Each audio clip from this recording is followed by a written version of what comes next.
આપણે લાસ્ટ વિડીયોની અંદર ખૂબ જ ઇમ્પોર્ટન્ટ ટોપિક ક્લિયર કરીને આવ્યા છે અને એ છે પ્રથમ ક્રમની પ્રક્રિયા માટે સંકલિત વેગ સમીકરણ અને સાથે સાથે અર્ધ આયુષ્ય સમય સમજીને આવ્યા છે.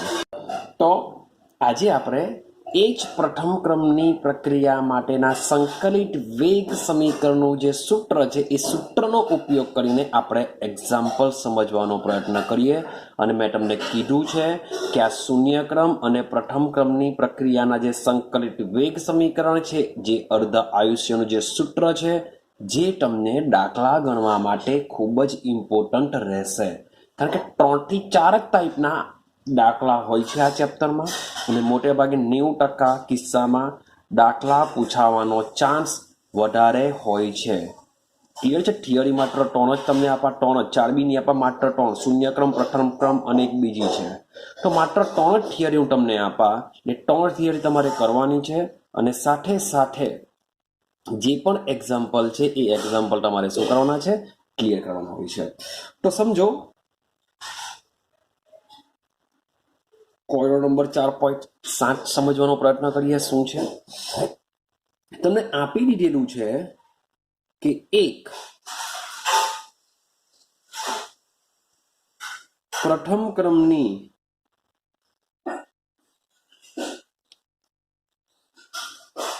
પ્રક્રિયા માટે વેગ અચળાંક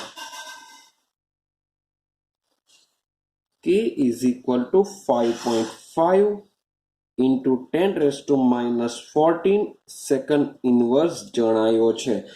તમે જો મે બી પ્રથમ ક્રમની પ્રક્રિયા ની પણ આપે પણ કેની જે વેલ્યુ છે તેનો એકમ ચેક કરો. સેકન્ડ ઇનવર્સ મીન્સ કે સમય ઇનવર્સ. અને સમય ઇનવર્સ કોનો છે? પ્રથમ ક્રમની પ્રક્રિયાનો વેગ અચળાંકનો એકમ છે.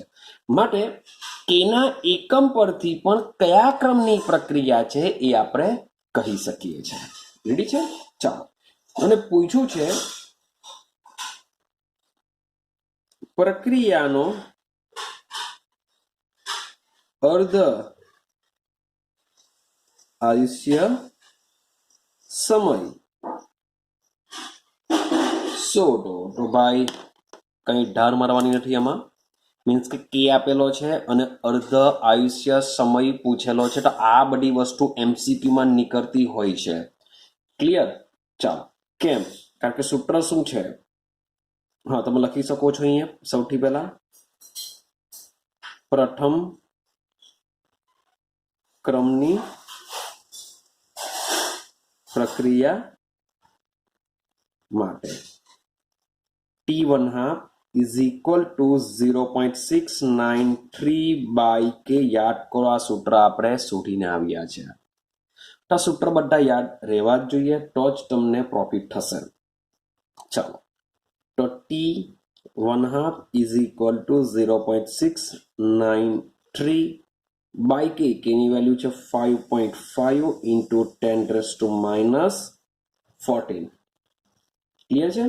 તો આમ તમે કેલ્ક્યુલેશન કરશો, ભાગાકાર કરશો તો આન્સર આવશે 1.26 into 10⁻13. અહીંયા કોઈ નથી, મીન્સ કે 0.6 નથી, એ ખાલી વેલ્યુ છે. અહીંયા છે સેકન્ડ ઇનવર્સ, જે ઉપર જશે અને બની જશે સેકન્ડ. કારણ કે અર્ધ આયુષ્ય મીન્સ કે છેટો સમય જ, અને સમયનો એકમ શું હોય છે? સેકન્ડ. મે બી અહીંયા મિનિટ ઇનવર્સ હશે, અહીંયા મિનિટ આવશે. મીન્સ કે જે પણ તમે આન્સર લાવશો એનો એકમ 100% લખવો જરૂરી છે. નહીં લખશો તો અડધો માર્ક ચાલ્યો જશે. ક્લિયર છે? ચાલો. એવો જ એક બીજો કોયડો સમજવાનો પ્રયત્ન કરીએ. સમજવાનો પ્રયત્ન કરજો, મજાનું છે આ. દર્શાવો કે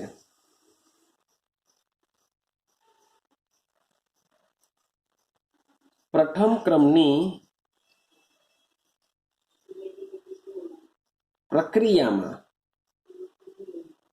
99.9% પ્રક્રિયા પૂર્ણ કરવા માટે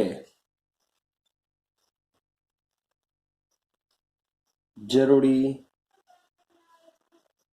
સમય જરૂરી સમય પ્રક્રિયા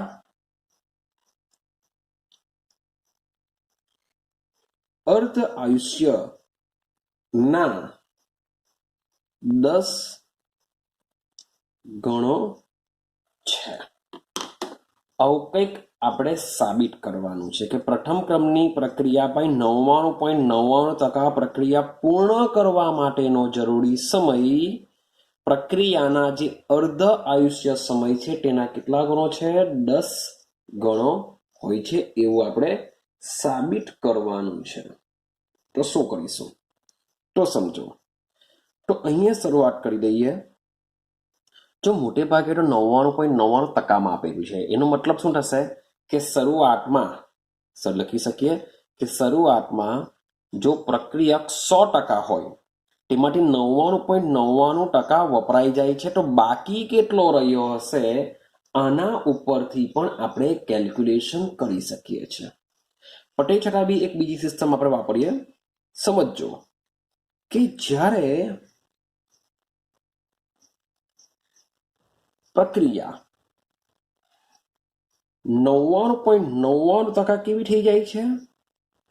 પૂર્ણ થાય છે. લખેલું છે કે પ્રક્રિયા પૂર્ણ કરવા માટે આટલી પ્રક્રિયા પૂરી થાય છે.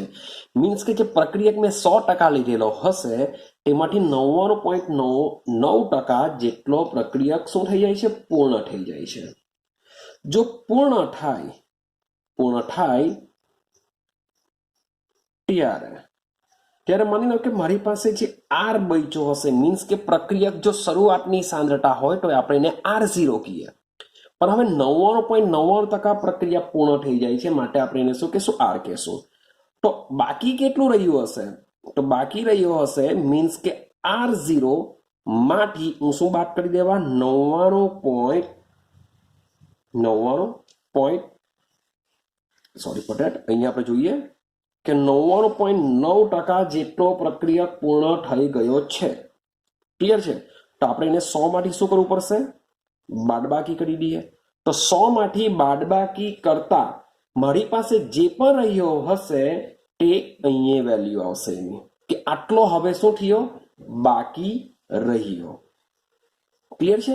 અથવા તો સીધી સિમ્પલ વસ્તુ છે, તમે R0 માઇનસ પાછા જો આ રીતના વેલ્યુ લખશો કે 0.999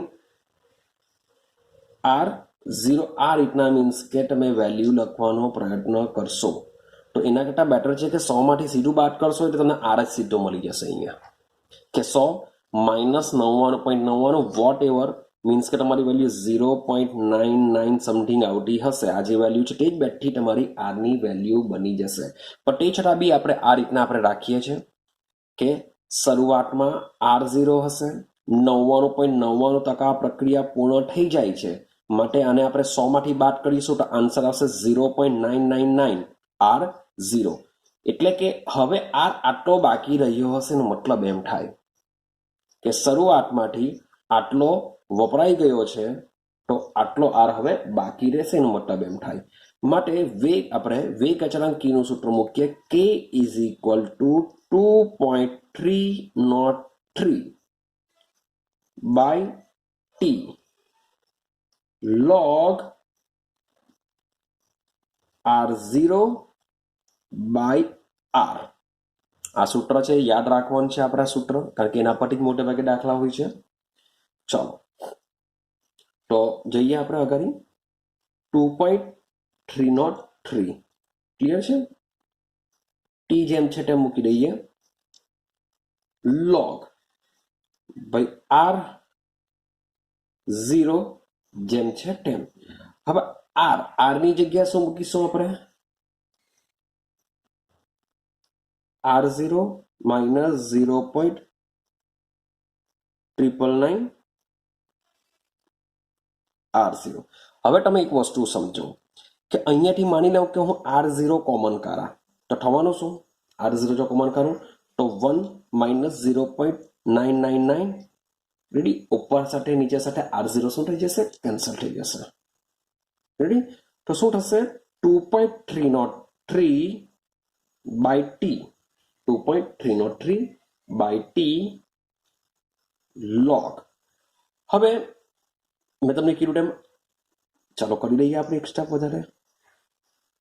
R0 જેમ છે તેમ એથી R0 શું કરી નાખ કોમન કરી નાખું માની લઈએ તો અહીંયા કઈ નથી 1 - 0.999 થઈ જશે. આ શું થઈ જશે કેન્સલ થઈ જશે. તો 2. Sorry for that. ઓકે ચાલો તો 2.303 બાય ટી લો. હવે આનો આન્સર 1/0.001 સમથિંગ આવતો હોય છે, મીન્સ કે 10⁻³ એ 10⁻³ ને ઉપર લઈ જવા તો એ 10⁻³ આન્સર આવશે. એકવાર ચેક કરી લેજો, આઈડિયા આવી જશે. થઈ ગયું આટલું. ચાલો તો આટલે સુધી આપણે રાખીએ. આ મને શું મળી કેની વેલ્યુ મળી આટલે સુધી. બીજું આમાં આપણે મીન્સ કે લોગ મળે જોવાના નથી. ચાલો હવે આપણે વાત કરીશું પ્રક્રિયાનો અર્ધ આયુષ્ય સમય. વાત કરીએ પ્રક્રિયાના અર્ધ આયુષ્ય સમય. અર્ધ આયુષ્ય સમય શું છે? T1/2 is equal to 0.693 by K. T1/2 બરાબર 0.693 બાય શું થઈ જશે કે આ રીતનું આપણી પાસે સૂત્ર છે. ક્લિયર છે? ચાલો હવે આગળ જોજો. હવે કે ની વેલ્યુ અહીંયા k ઇઝ ઇક્વલ ટુ છે, અહીંયા આપણો T1/2 છે. હવે આપણે શું કરવું પડશે? જરાક રકમને જોવાનો પ્રયત્ન કરીએ. તો આપણે સાબિત કરવાનું છે કે પ્રથમ ક્રમની પ્રક્રિયામાં 99.99% પ્રક્રિયા પૂર્ણ કરવા માટેનો જરૂરી સમય શું છે? સમય છે. તો મારે અહીંયા શું કરવું પડશે? જે નીચેનું સૂત્ર છે એમાં મારે સમયને કરતા બનાવવું પડશે કે સમય પ્રક્રિયાના અર્ધ આયુષ્ય સમયના, મીન્સ કે આ જે અર્ધ આયુષ્ય સમય છે એનો 10 ગણો હોય છે. પ્રક્રિયાના અર્ધ આયુષ્ય સમયના 10 ગણો હોય છે એવું આપણે શું કરવાનું છે? સાબિત કરવાનું છે. તો હું શું કરું છું? ચાલો ઇઝ ઇક્વલ ટુ ટી ને કરતા બનાવી દઈએ. T is equal to 2.303 by k ચાલો તો 2.303 કે થઈ ગયો. હવે log 10⁻³ મીન્સ કે 3 ને જો અગાડી લઈએ log 10⁻³ નો મતલબ 1 થઈ જશે, એટલે આનો આન્સર આવશે 3. માટે t ઇઝ ઇક્વલ ટુ આની સાથે જો આપણે ગુણાકાર કરશું તો 3×2 = 6.909 બાય કે જેટલી આની વેલ્યુ આવશે. ક્લિયર? મીન્સ કે સમય અર્ધ આયુષ્ય સમયના 10 ગણો હોય છે. માટે આપણે આ વસ્તુ સાબિત કરવા માટે શું કરીશું કે તમે સમીકરણ નંબર 1 આપી દો અને સમીકરણ નંબર 2 આપી દો. સમીકરણ 1 ને સમીકરણ 2 વડે ભાગતા અથવા ગુણોત્તર લેતા એવું કંઈ તમે લખી શકો છો. માટે t is equal to 6.909 by k છેદમાં T1/2 is equal two 0.693 by કે. આવું થયું. તો આ કેના કે શું થઈ જશે? કેન્સલ થઈ જશે. ક્લિયર છે? તો આનો તમે આન્સર તમે ચેક કરો તો કેટલો આવી જશે? T/T1/2 બરાબર 10 આવી જશે. એટલે કે t is equal two 10 into T1/2 જે આપણે સાબિત કરવા માંગીએ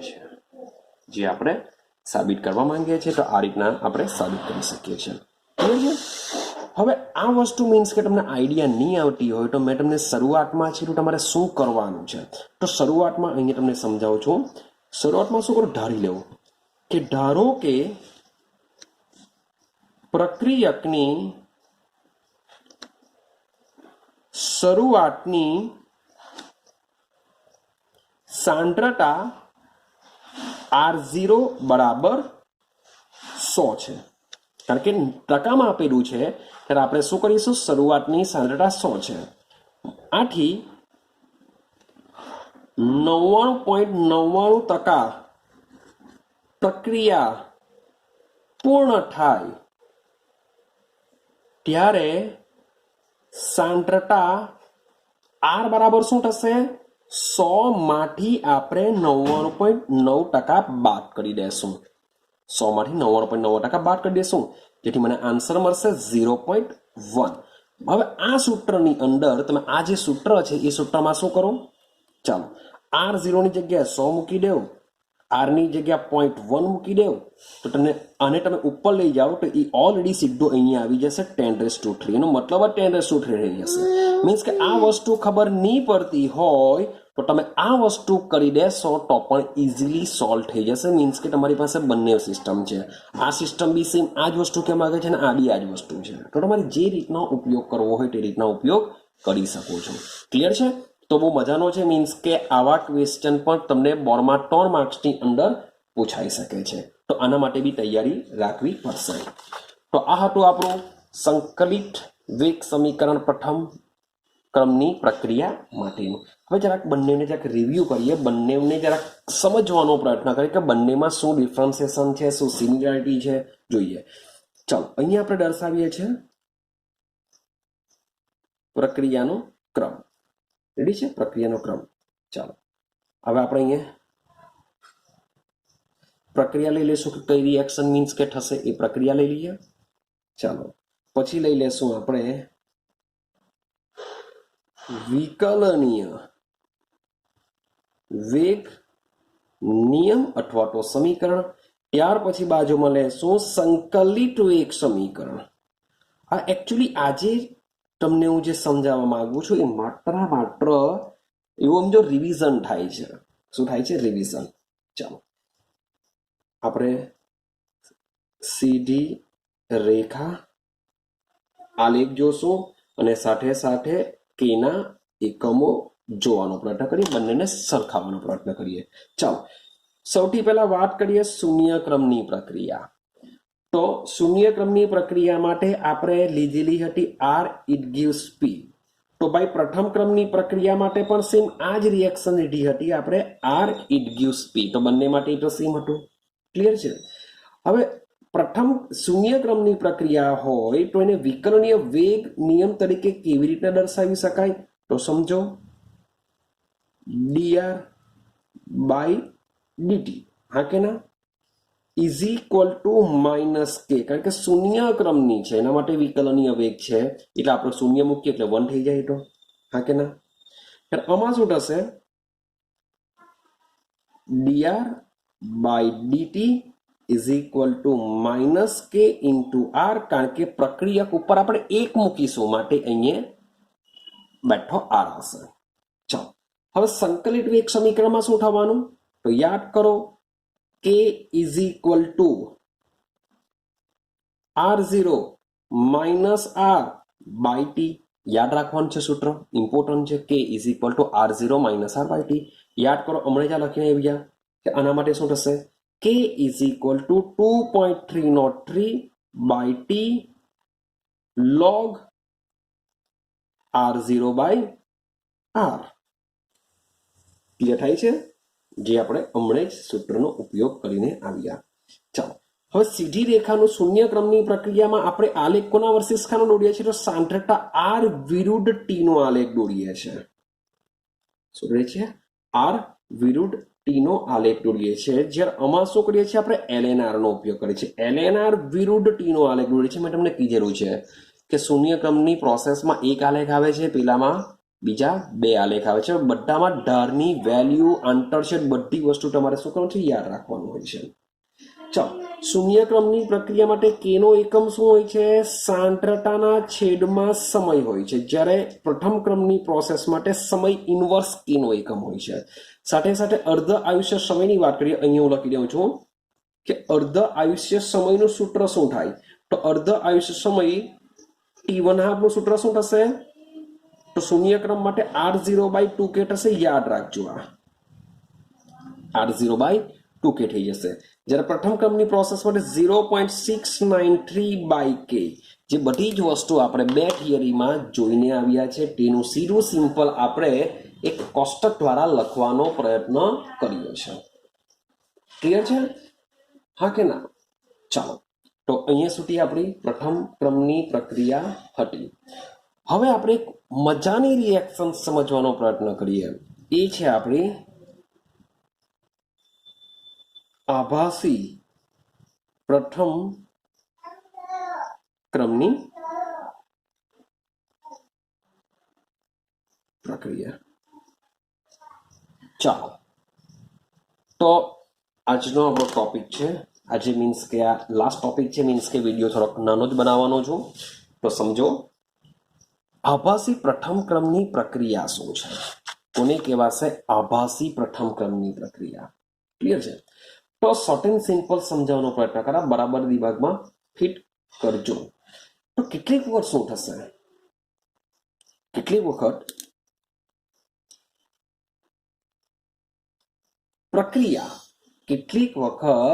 પ્રક્રિયા વધુ પ્રક્રિયાક્રમ ધરાવતી હોવા છતાં તે પ્રથમ ક્રમની પ્રક્રિયાક્રમને અનુસરે છે. ભાઈ આવું કેવી રીતના કે પ્રક્રિયાનો ક્રમ તો એક કરતા વધારે છે, તેમ છતાં પણ પ્રક્રિયા પ્રથમ ક્રમને અનુસરે, એ કેવી રીતના શક્ય છે? તો આપણે એને સમજવા માટે એક એક્ઝામ્પલને સમજીએ. ચાલો સમજો. તો એક એક્ઝામ્પલ મીન્સ કે સીધું જ તમને એક ઓબ્ઝર્વેશન કરીએ. માની લો કે હું એસ્ટરનું જળ વિભાજન કરું છું. હું શું કરું છું? એસ્ટર. એસ્ટર મતલબ શું થાય? RCOO. લઈ લઉં છું ethyl acetate CH3 COO C2H5. મારી પાસે છે ઇથાઇલ એસિટેટ. એનું મારે શું કરવું છે? જળ વિભાજન એટલે કે પાણી એડ કરા. ને આ જે પ્રોસેસ છે એ એસિડ ઉદ્દીપકની હાજરીમાં કરવામાં આવે છે. યાદ રાખજો, આભાસી શું છે ને ખબર પડશે. તો મેં લીધો છે એસ્ટર. એસ્ટરનું કરા જળ વિભાજન. કોની હાજરીમાં? એસિડ ઉદ્દીપકની હાજરીમાં. જેથી મને મળશે બે વસ્તુ મળશે, CH3 COOH વત્તા C2H5OH. રિએક્શન યાદ રાખજો, કારણ કે આપણે ઓર્ગેનિક કેમેસ્ટ્રીમાં કામ લાગવાની છે. કે કાર્બોક્સિલિક એસિડ અને આલ્કોહોલને ભેગા કરવાથી એસ્ટર અને પાણી બનશે, અને એસ્ટરનું જળ વિભાજન કરવાથી આ બે પણ મળી શકે છે. મીન્સ કે પ્રોસેસ કેવી છે? રિવર્સિબલ છે. ક્લિયર છે? પણ આપણે હમણાં એસ્ટરનું જળ વિભાજન કરીએ છીએ. એસ્ટરનું જળ વિભાજન કરવાથી તમને મળશે એસિટિક એસિડ અને ઇથેનોલ. હવે સમજો, માની લો કે હું પ્રોસેસની શરૂઆત કરું છું. એટલે કે T બરાબર 0 સમયની વાત કરું. T બરાબર 0 સમયે માત્ર ને માત્ર મારા બીકરમાં બે જ વસ્તુ હશે, એક તો એસ્ટર હશે અને બીજો હશે H2 હશે. માની લો કે T બરાબર 0 સમયે મેં જે એસ્ટર છે એ એસ્ટરની સાંદ્રતા મીન્સ કે 0.01 મોલ લઈ લીધી. મીન્સ કે તમે કોઈ બીજી બી લઈ શકો છો. મીન્સ કે જે એક્ઝામ્પલ છે એ એક્ઝામ્પલ દ્વારા સમજીએ. તો માની લો કે મારી પાસે એસ્ટરની સાંદ્રતા કેટલી છે? 0.01 છે, અને મેં પાણી લીધેલું છે 10 મોલ. એટલે કે એવું સમજો, એસ્ટરની કમ્પેરિઝનમાં મેં પાણીનો જથ્થો ઘણો બધો વધારે લીધેલો છે. આઈડિયા આવે છે કંઈ? આના 0.01 મોલ છે, તેની કમ્પેરિઝનમાં મેં પાણી કેટલું લીધેલું છે? 10 મોલ જેટલું લીધેલું છે. ક્લિયર? તો શરૂઆતમાં શું થવાનું? આ 0 મોલ હશે, કારણ કે લોકો બન્યા જ નહીં હશે. આ પણ શું હશે? 0 મોલ હશે. હવે કોઈક સમયની વાત કરું, T બરાબર T મીન્સ કે T બરાબર 1 થઈ જાય એટલે પ્રોસેસ થવાની શરૂઆત થઈ જાય. મીન્સ કે આ લોકો ધીમે ધીમે બનવાની શરૂઆત થઈ જશે, આ લોકોની સાંદ્રતા ઘટતી જશે. એવું આપણે સમજીને આવ્યા છે કે પ્રક્રિયકોની સાંદ્રતા ઘટતી જાય અને નિપજની સાંદ્રતા ધીમે ધીમે વધતી જાય, જેમ જેમ સમય પસાર થાય તેમ તેમ. પણ T બરાબર T સમય એટલે કે માની લો કે રિએક્શન ચાલુ જ છે, આપણે કોઈ પણ એક સમયે સાંદ્રતા માપવાનો પ્રયત્ન કરીએ. એકદમ અંતની વાત, માની લો કે રિએક્શન પતી ગઈ. હવે તમે રિએક્શન પતી જાય ત્યારે તમને ઓબ્ઝર્વેશન કર્યું, આ પ્રયોગ જ્યારે કરવામાં આવ્યો વૈજ્ઞાનિકો દ્વારા, ત્યારે ઓબ્ઝર્વેશન કરવામાં આવ્યું કે રિએક્શન પતી ગયા બાદ તમારો જે એસ્ટર છે એ એસ્ટર 0 મોલ થઈ જશે. કેટલો મોલ થઈ જશે? 0 મોલ, એટલે કે બધો વપરાઈ જશે. પણ ત્યાર પછી મે બી શોકિંગ ન્યૂઝ એવા છે કે જે પાણી છે, પાણી બી સાથે સાથે વપરાવું જોઈએ. કારણ કે તમે વિચારો કે પાણી શું ભાગ ભજવે છે, તો CH3COH મીન્સ કે આ બંધ બ્રેક થઈ જશે. આ બંધ બ્રેક થઈને અહીંયા H ઉમેરાય, અહીંયા OH ઉમેરાય. મીન્સ કે પાણીનો H અને OH શું કરે છે? C2H5OH બનાવે છે. આ બાજુ H ઉમેરાઈને CH3COH બનાવે છે. મીન્સ કે પાણીનો મોલેક્યુલ પાર્ટિસિપેટ થઈને આ બંધ બ્રેક કરીને આ રીતના નિપજ બનાવતું હોય છે. તો પાણીની સાંદ્રતા બી ઘટવી જોઈએ. તો પ્રયોગ દ્વારા એવું સાબિત થયું કે ભાઈ પાણીની સાંદ્રતા ઘટે તો છે, પણ 99.99 મોલ જોવા મળી. જે આપણે 10 મોલ પાણી લીધેલું હતું, પ્રક્રિયાના અંતે મને પાણીની સાંદ્રતા કેટલી જોવા મળી? 9.99 મોલ જોવા મળી. અને સાથે સાથે આ લોકો કેટલા બન્યા? 0.01 મોલ. આ બી 0.01 મોલ બન્યા. મીન્સ કે આ બધા વપરાઈ ગયા. આ મેં જેટલો લીધેલો હતો તે બધો મને આમાં મળી ગયો. તો જોવા જઈએ તો કે આ 9.99 કેમ વપરાયું, તો તમે ચેક કરશો તો 10 માંથી આપણે 0.01 જો બાદ કરીએ તો મને મળશે કેટલું? 9.99. મને મળશે કેટલું? 9.99. મીન્સ કે પાણી વપરાય છે. પણ આખા પ્રયોગ દરમિયાન તમે ચેક કરશો કે જે પાણીની સાંદ્રતા છે એ પાણીની સાંદ્રતા મીન્સ કે વપરાય છે ખરું, પણ એની સાંદ્રતા હવે 10 માંથી તમારી 0.01 મોલ પાણી પ્રક્રિયા દરમિયાન વપરાતું હોય તો આપણે એની સાંદ્રતા શું ગણી લેશું? અચર ગણી લેશું. એટલે કે પ્રક્રિયા દરમિયાન પાણીની સાંદ્રતા કેવી રહેશે? અચર રહેશે. તો આ પ્રક્રિયા માટે જો મારે સંકલિત વેગ સમીકરણ લખવું હોય તો K ઇઝ ઇક્વલ ટુ શું લખી શકાય? Sorry for that. પ્રક્રિયાનો વેગ સમીકરણ વેગ is equal two K CH3 COO C2H5 અને H2 એટલે કે બંને પ્રક્રિયકોની સાંદ્રતાનો ગુણાકાર. પરંતુ અહીંયા હું 1 લખા અને ભલે આ વપરાય છે પણ એની સાંદ્રતામાં ફેરફાર થતો નથી, માટે અહીંયા શું મૂકી દેવા? 0 મૂકી દેવા.